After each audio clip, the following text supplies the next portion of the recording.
తెలంగాణకు సంబంధించి 5గురు మావోయిస్టులు మాత్రమే అజ్ఞాతంలోనే ఉన్నారని డీజీపీ శివధర్ రెడ్డి తెలిపారు. తెలంగాణ ప్రభుత్వ విజ్ఞప్తి మేరకు వారు సైతం జనజీవన స్రవంతిలో కలవాలని విజ్ఞప్తి చేశారు. డీజీపీ ఇతర పోలీసు ఉన్నతాధికారుల సమక్షంలో ఆయుధాలతో సహా 42 మంది మావోయిస్టులు లొంగిపోయారు. వారిలో పీఎల్జీఏ బెటాలియన్ డిప్యూటీ కమాండర్ కేశాలు సహా 11 మంది సభ్యులు ఉన్నారు. సుమారు 40 ఆయుధాలను పోలీసులకు అప్పగించారు. వాటిలో AK-47 సహా అధునాతన ఆయుధాలు ఉన్నాయి. లొంగిపోయిన వారిలో ఎక్కువ మంది ఛత్తీస్గఢ్ క్యాడర్ మావోయిస్టులు ఉన్నారు. ఛత్తీస్గఢ్లో కూంబింగ్ పెరగడంతో వారు తెలంగాణ పోలీసులను ఆశ్రయించారు. లొంగిపోయిన వారిలో ఒక్కరు మాత్రమే తెలంగాణ వాసి ఉన్నారని డీజీపీ శివధర్ రెడ్డి తెలిపారు.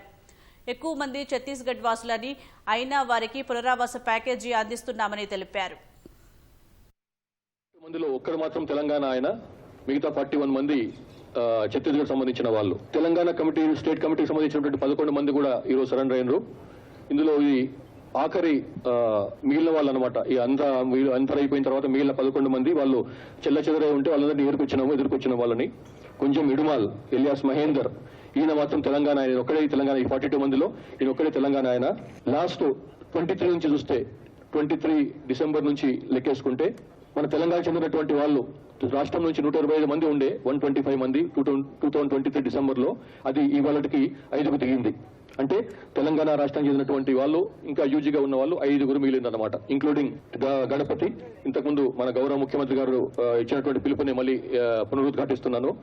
ఎవరైతే ఈ సరెండర్ ఇంకా బయటకు రాకుండా ఉన్నారో, యూజీగా ఉన్నారో, అజ్ఞాతంలో ఉన్నారో 5గురు, వాళ్ళు కూడా బయటకు వస్తే సంతోషం. వాళ్ళను పూర్తిగా ఆహ్వానిస్తున్నాం ఓపెన్ గా బయటికి రమ్మని.